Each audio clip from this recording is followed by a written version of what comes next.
o seu nome completo, por gentileza. Tá, meu nome é Flávia Sarmento de Oliveira Damasceno. Muito bom. E em qual escola você já trabalhou? Essa aqui é a terceira escola. No processo, assim, pública, depois que eu passei no concurso. Mas eu já trabalhei, acho que uma, duas, três, quatro da rede particular. Muito bom. E qual é a sua idade? Estou com 43 para fazer 44 em outubro. Que legal. E dando continuidade, né? Qual a sua formação? Qual curso você se formou e qual instituição você se formou? Eu fiz pedagogia na UEPA. Que legal. Qual ano seu ano de conclusão do curso? Concluí em 2006. Você já cursou alguma especialização? Já, cursei duas. Uma em neuropsicopedagogia pela FIBRA e uma em gestão escolar pela USP. Foi recentemente ou já faz um tempo? A de gestão escolar, a de neuro foi em 2014, a conclusão, e a da USP foi agora na pandemia 2023, eu não lembro. Que legal. Você tem algum mestrado, doutorado, além dessas especializações? Não, ainda não, só participando dos processos, né? Pretende ainda fazer, né? Só participando dos processos mas eu não consegui passar, mas vai dar certo um dia. Professora, quando você iniciou o seu trabalho nas escolas, você começou com qual função? Como professora mesmo, né? Você trabalhou sempre com ensino fundamental, ensino médio? Fundamental. Primeiro, ainda era a primeira ou quarta série, quando eu entrei no estado, mas depois primeiro ou quinto. Você assumiu algum cargo de gestor por eleição, ou concurso, ou indicação? Foi indicação. Você sabe algumas dificuldades que você enfrentou enquanto gestor dessa escola que você está atualmente? A dificuldade maior é mesmo pela questão da experiência, como foi esse ano que eu assumi como gestora da escola a convite da diretora. E a gente sempre fica com medo de errar, de fazer alguma coisa, né, pela inexperiência mesmo do cargo. Mas como são vários anos atuando em sala de aula, eu conheço a dinâmica da escola, das escolas em si, não dessa especificamente, que é o primeiro ano que eu estou aqui no Amazonas. Quais as principais responsabilidades, na sua opinião, do gestor educacional, da coordenadoria? Orquestrar, porque a escola é um ambiente vivo. Então, a gente planeja uma coisa, mas às vezes acontece outra. Então, na verdade, o coordenador, o gestor, ele é como é que a gente diz? O que vai conduzir o trabalho da equipe e dos alunos e família, fazer essa relação entre escola e família. Esse que é o trabalho do gestor, eu acredito assim. Perfeito. Qual o estilo ou modelo de liderança que você acredita ser mais adequado para a atuação nessa escola? Democrático, com certeza. A gente precisa da opinião dos professores, eles é que estão em sala de aula todo o tempo com os alunos e eles precisam opinar sobre o trabalho deles, que é mais direto com o aluno. Como ou quais critérios foi utilizado para ter toda essa equipe pedagógica aqui do Amazonas? Pois é, o Amazonas ele é permitido, né? Então a equipe ela já tinha, a equipe técnica já tinha, e assim, vai por indicação. Alguns já estão aqui há bastante tempo, mas é mais por indicação mesmo, não é escolha nossa. Quantos conselhos escolares ocorreram nessa escola por ano? O conselho a gente faz bimestralmente. De 2 em 2 meses a gente faz o conselho para saber como está o aproveitamento dos alunos. A gente tem inclusive uma agenda marcada já no calendário dos conselhos. E quem é que participa das reuniões dos conselhos? Os professores, a coordenação, a direção da escola. meus vice-diretores.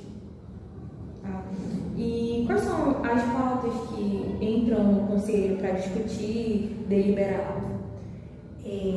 A questão da aprendizagem, daqueles alunos que a gente acha que ainda estão precisando de um apoio, essa é a pauta principal, e ver o que a gente pode orientar e encaminhar, ver o que a família, né, a resposta da família, ou se precisa de alguma orientação de saúde, alguma coisa assim. Essa é a principal, sempre tem. Aí as outras são datas comemorativas, eventos da escola que a gente precisa organizar, também entra nessa pauta do conselho. Flávia, com qual frequência vocês reúnem com os profissionais da Secretaria de Educação? Uma vez por semana. Eles estão aqui para ver o nosso trabalho e passar as demandas que a Secretaria está solicitando. E com qual frequência você disponibiliza ou orienta para os outros sujeitos daqui da escola, para as outras áreas daqui da escola, como os professores, né, os outros funcionários? Depende do que é a demanda. Se for algo muito urgente, a gente já encaminha, já vai pessoalmente e conversa com o professor ou a pessoa que vai ser responsável pela ação. Quando não, a gente faz uma reunião extra, para além do conselho, né, uma reunião extraordinária para passar as demandas da SEDUC. Sim.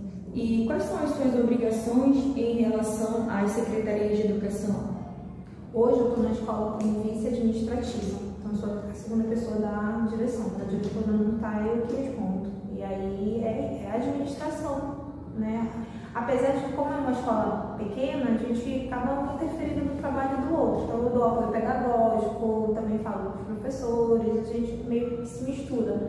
Mas a minha função é administrativa. Perfeito.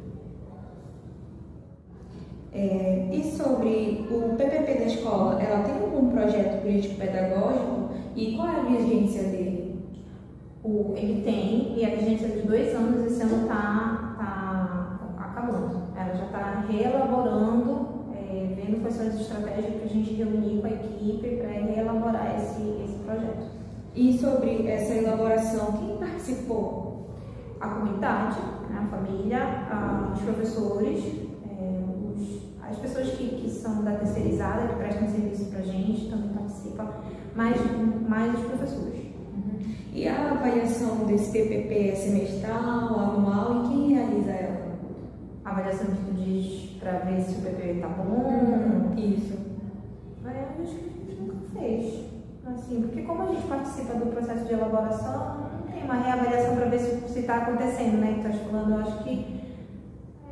não me lembro de ter feito. Mas deve ter uma vez no ano, acho que durante o ano, né? Para reelaborar o próximo ano. Acredito que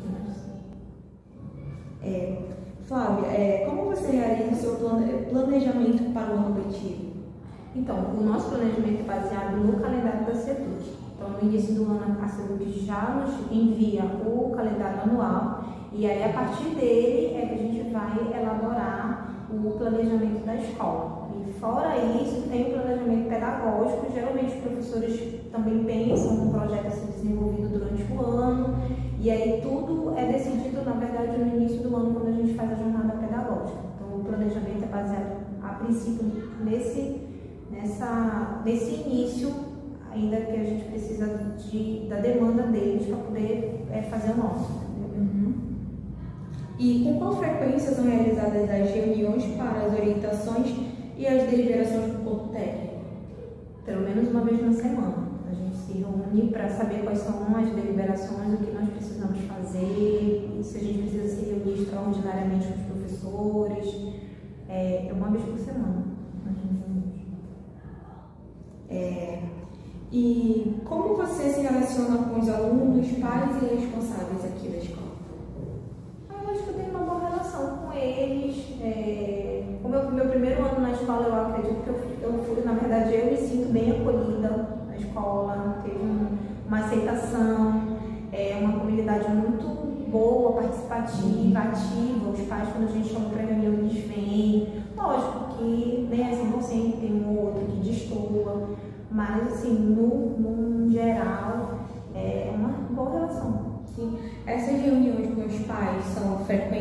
é uma vez a cada mês? Também é bimestral. Geralmente após as avaliações, as culminâncias avaliativas, porque as avaliações elas são contínuas, né? Mas aí existe uma culminância e aí sempre após a culminância os professores fazem reunião com os pais. E sobre o seu relacionamento com os professores, há reuniões periódicas, bimestrais? Tem as reuniões que já estão agendadas e tem as reuniões extraordinárias que eu te falei anteriormente.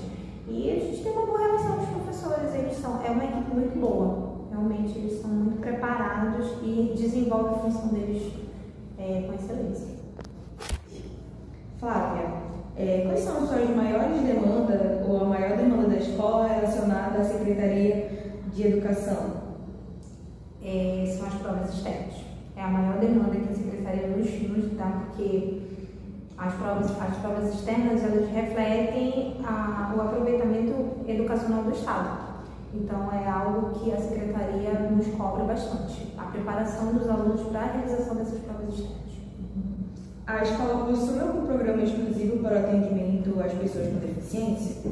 Nós temos a sala do AEE, que é a sala de atendimento educacional especializada, que inclusive é essa sala que nós estamos, e a gente procura adaptar as atividades, os projetos, sempre tendo essa sensibilidade de inclusão dos alunos. Você, como profissional que agora está atuando na coordenadoria, na gestão escolar, você acha que trabalha mais comparado a quando você trabalhava como professora? Eu acho que é diferente. Eu acho que tem um trabalho, porque assim, tu vai lidar com os problemas da tua sala de aula e é só aquele espaço. E na gestão não, tu tem o problema da escola toda. Mas em compensação, a gente tem um horário mais flexível, que não é aquele de estar todo tempo em sala de aula. Então assim, não consigo dizer um dos dois. Eu acho que os dois têm uma demanda alta, né, que exige do profissional, mas é igual. Quais as situações e trabalhos bem-sucedidos que lhe trouxeram sentimentos positivos durante trabalhar na gestão? Essa organização, eu gosto da parte da organização. Tanto pessoalmente quanto profissionalmente, eu gosto dessa parte da organização, de orientação, de acolhimento. Então, eu estou gostando do trabalho. Então, por exemplo, receber vocês do PIBID foi uma satisfação muito grande. Ter vocês conosco, porque é uma troca. Então, é um ponto muito positivo do que aconteceu até agora no meu primeiro ano de gestão. Agora, negativo de repente, desentendimento com o familiar, que às vezes ocorre de não compreender o nosso trabalho. Então, às vezes, nos trata como se a gente fosse obrigado a fazer o que eles acham que tem que ser feito. Não é para pensar no todo, é para pensar na criança deles. E às vezes a gente não pode pensar no mundo, a gente tem que pensar no todo. Então, essas desavenças com os familiares é um ponto ruim, difícil. E você está gostando de atuar nessa área da gestão? Tô. É desafiador, como eu te falei. Tem momentos que eu penso que eu não vou conseguir, porque é desafiador. Mas eu estou gostando. A equipe é boa, né? A escola. Próxima pergunta dos temas que eu vou lhe falar a seguir, você pode me dizer quais ou qual se mostra mais tenso ou delicado nas relações e discussões na escola e o motivo. Os temas são bullying, relações étnico-raciais, religiosidade, sexualidade, relações de gênero, pessoas com deficiência, currículo, formação continuada, conselho escolar e gestão democrática. Acredito que a sexualidade é um tema bem difícil de falar, porque a gente tem crianças de pré-adolescentes, a gente tem uma comunidade também que tem uma baixa escolaridade, às vezes passa por umas necessidades, às vezes um quarto só para ocupar toda a família, então às vezes as crianças veem os pais tendo relações, então assim, é uma área difícil da gente conversar, até pelos tabus sexuais que a gente tem ao longo da história. É um tema bem difícil. Flávia, você lembra de alguma obra ou autores que você consultava com frequência para te ajudar, né, durante o seu trabalho? Então, eu estou de dificuldade de decorar o nome do livro e o autor, mas durante a minha formação eu fui muito para a área emocional. Então, o Goleman eu leio muito, e inclusive para fazer a especialização de gestão, o meu tema foi sobre gestão emocional, sala de aula, na escola. E o Goleman tem um livro sobre inteligência emocional de grandes líderes, ou lidere com inteligência emocional, alguma coisa assim. E eu gosto também do Gardner, que fala sobre as inteligências múltiplas. Legal. E você tem algum artigo, entrevista ou algum livro de sua autoria? Artigo de conclusão das especializações. Tem. Agora, para finalizar, você gostaria de acrescentar, relatar mais alguma informação ou experiência durante a sua atuação na gestão que possa contribuir para a formação e atuação de futuros técnicos de educação? Eu acho que tem que vir para o chão da escola. É assim, às vezes eu percebo que os recém-formados querem logo para a área de gestão, de gerir, ser coordenador, vice-diretor, diretor, mas não passaram assim pela experiência de sala de aula. Existem algumas, eu sempre digo assim, a gente só consegue fazer o feijão do jeito que a gente quer se a gente só manda fazer o feijão do jeito que a gente quer se a gente sabe fazer o feijão. Se a gente não sabe fazer o feijão, a gente não vai dizer como a gente quer. E a sala de aula, a escola é a mesma coisa, a gente precisa estar em sala de aula, fazer essas experiências que vocês estão fazendo enquanto alunos ainda, né? Passar pela escola, ver os desafios para poder gerir. A gente precisa desse entendimento. Não quero logo estar aqui em cima, eu preciso subir para que eu tenha o entendimento da escola como um todo. Como eu te falei, a escola é viva. Então, às vezes, a gente programa uma coisa, mas acontece completamente diferente. E aí, quando você vê de baixo, né, subindo e se aperfeiçoando, e aí você consegue lidar com essas situações. Professora Flávia, eu lhe agradeço muito pela sua entrevista e a contribuição com essa pesquisa. Eu que agradeço.